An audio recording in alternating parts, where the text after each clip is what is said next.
And we're now joined by PBA Party List Representative Migz Nograles. She authored the House resolution urging the NTC to suspend the operations of SMNI. Good morning to you, Representative Nograles. Good morning, Ms. Karen. Hello. So there's the House resolution to suspend the operations, and there's also a resolution to revoke its franchise. So where are we when it comes to both resolutions? Yes. To clarify lang, Ms. Karen, so the resolution that I filed is simply to urge NTC to suspend muna their operations. Essentially, since NTC was the one who granted the permits and the licenses, while we are looking into the violations of their franchise. Parang suspend po muna natin, which is within the power of NTC. That's why the resolution is simply to urge.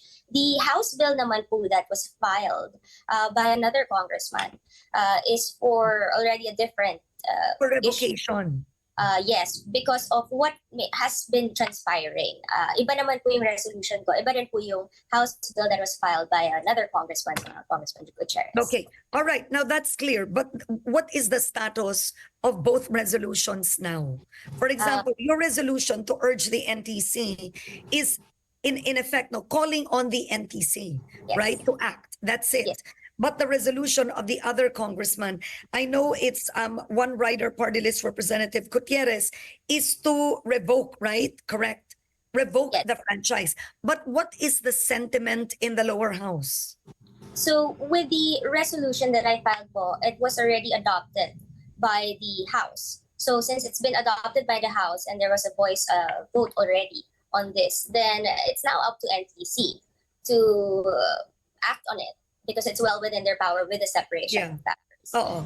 In terms of the House bill that was filed by Representative Gutierrez, we will have to go through the hearing based on that, on the revocation, into looking into the various violations of the franchise itself already as part of our House duty.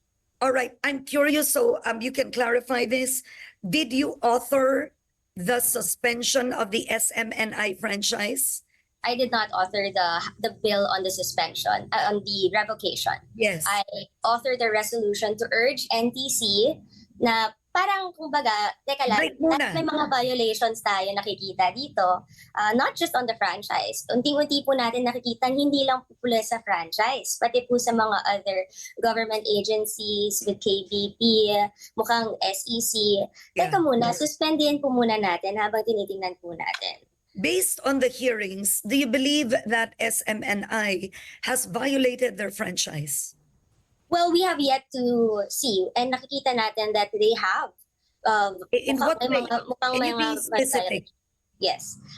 If you watch the previous hearing, I've laid down through a PowerPoint presentation the violations on Section 4, on the misinformation, deliberate information. At nakita naman po natin na... Go ahead and detail it, Representative. Sure. Can you detail the violations and from the sections, move it to layman's terms? Sige po. Parang sige, TikTok ko na lang po ito. Not necessarily. Pero sa Section 4 on the willful misinformation, no, deliberate misinformation, there's already a violation sa Section 4 sa franchice po. Which inamin naman po sa first hearing na hindi po validated nga po yung sinabi ng one of the hosts sa kanyang sinabi live. And during the first hearing also, the Secretary General also disputed the amount that was stated. Sinabi naman po doon na hindi naman po nagtutugma yung amount doon. So, meron talagang misinformation dito, which is a violation of Section 4. The violation on Section 10, nalabas naman po that the controlling interest, when they transferred it from Pastor Tibuloy in 2022, when the franchise was still in effect, and transferred to a certain brother, Marlon Acobo, walang prior approval in Congress, which is a violation of Section 10 on the first sentence of Section 10 of their franchise.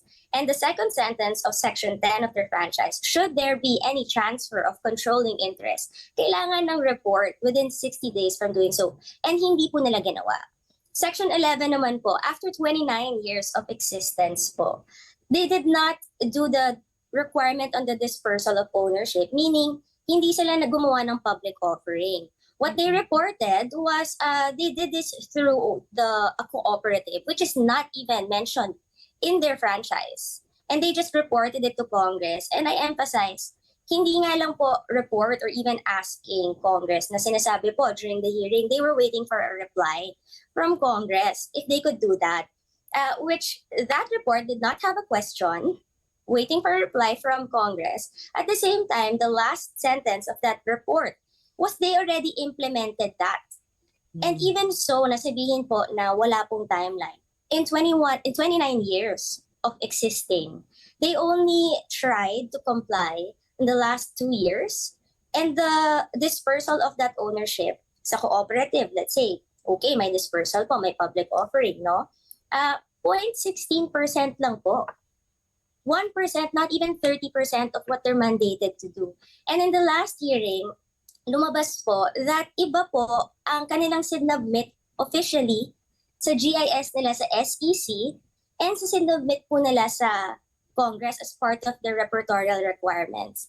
And if mali po yung sinubmit na repertorial requirements po sa Congress, there's a violation na naman na nakita po natin on Section 12. So, unting-unti po natin nakikita nagkakalabagan sa batas. Kaya nga po, parang suspendihin po muna natin kasi the more that we talk about it, the more na nakikita natin, and the more that we see even more violations, not within their franchise, with the KBP code. And they only withdrew a day before the first hearing, which is December 4, 2023. So lahat po ng mga ginawa nila prior to that does not erase the fact that there was a violation. There's a violation also with the RCB. May violation na rin po na mukhang nakikita natin with SEC with their amendments of the Articles of Incorporation to a corporation sole. So habang, di ba, ganito po yung nangyayari. Kailangan po muna natin suspendihin yung, sasabihin sa NTC, tingnan nyo to. Kasi mukhang kailangan yung suspendihin muna. All right. Okay. I'll catch on to some points you mentioned. Sure. There is no love lost here for SMNI. Okay, I'm going to approach Yes. this. And I'll take what you said. This isn't about TikTok. When you say in layman's terms, this is for viewers to get behind the technicality of issues. So, number one, when it comes to them giving the figure of the speaker spent 1.8 billion pesos for travels.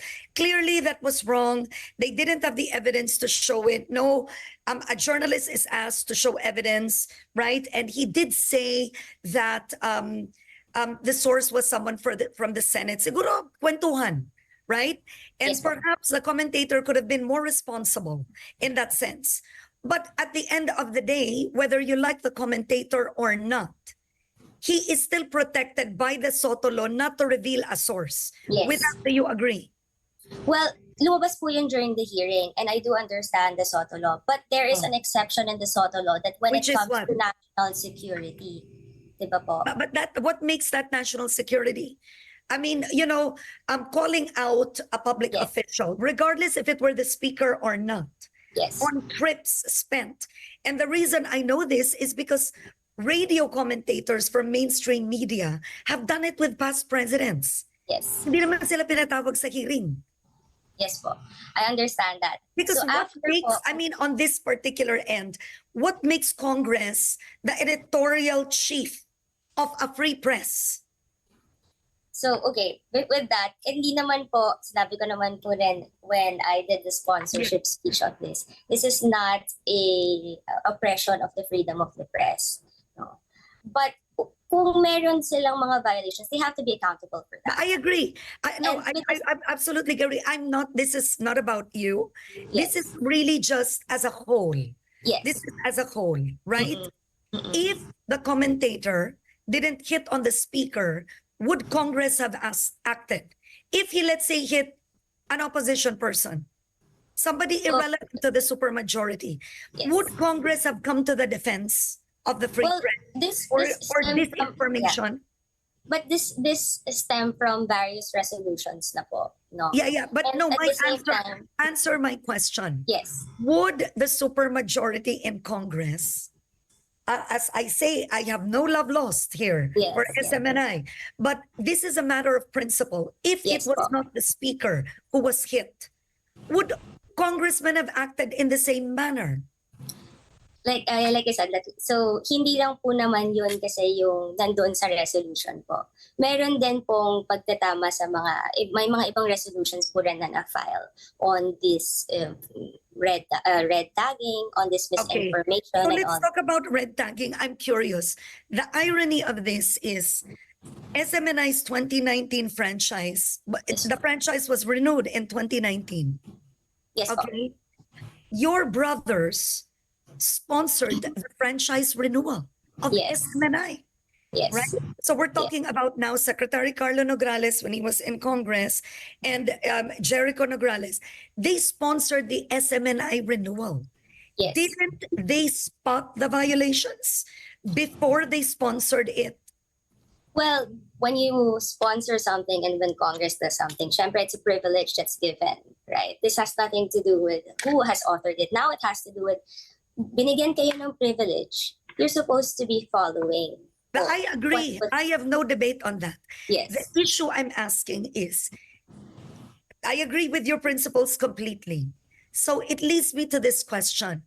Isn't franchise revocation or renewal really just used at times? It's about who sits in power. Because, I mean, let me move back. I've asked this. ABS situation is different in the sense that the franchise expired. But that's a mainstream media network that it could have been renewed. But the powers at be didn't want. So ang tanong ko nga ito, if these violations have been going on, weren't these spotted by the very congressmen, one, two, your brothers, and the other colleagues you work with today? Yes. Did they spot this? In other During words, that time, the violations were going on, and let's just renew them anyway. well, I cannot speak on behalf of the past Congress po. What we're looking into now is that there are violations that's happening. And wala po akong magagawa kung sila po, di ba, nag-sponsor po na to at pinasa po ng past Congress. And I'm not saying anything that mali yung ginawa ng past Congress to do that. It's within their right to pass it.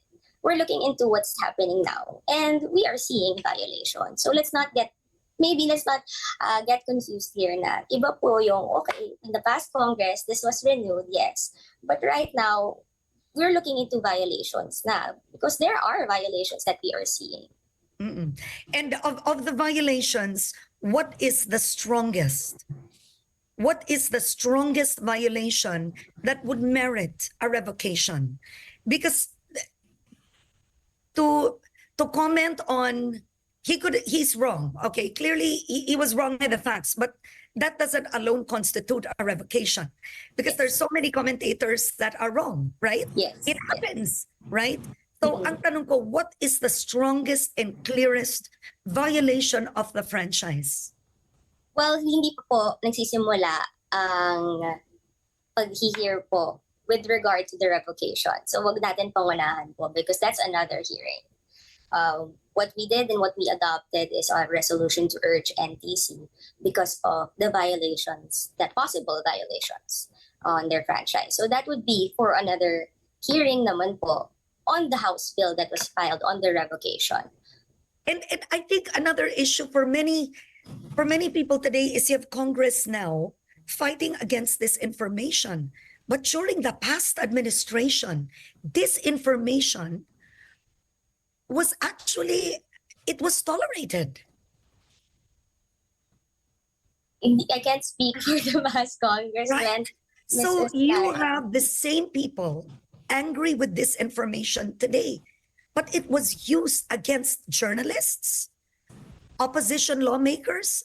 This information was used for the past 6 years, was tolerated by Congress. That's the previous Congress po, Ms. Karen, and I can only say really with regard to the resolution that I filed that we adopted. As per that, I cannot really speak on behalf of the other congressmen and the past Congress po as much as Wala po talaga. Hindi po ako abogado po nila. And I'm only just one vote in Congress. And simply, dito lang po tayo sa resolution ko. You know, even with a heavy heart at taga Davao din naman po ako na yun yung lumalabas. I cannot be silent naman po kung may nakikita tayo mga violations. Kaya nga po, suspendin po muna natin, which is within the power of NTC at wala po kaming magagawa dyan. As regard to the revocation, we have yet to see what will transpire in the hearings to come regarding that. All right. On that note, I want to thank you so much for Thank you so joining me much, today. Ms. Thank you. And thank you for being a good sport. Thank you. All right. Thank you po. Okay, we have Congresswoman Margarita Nograles. Thank you.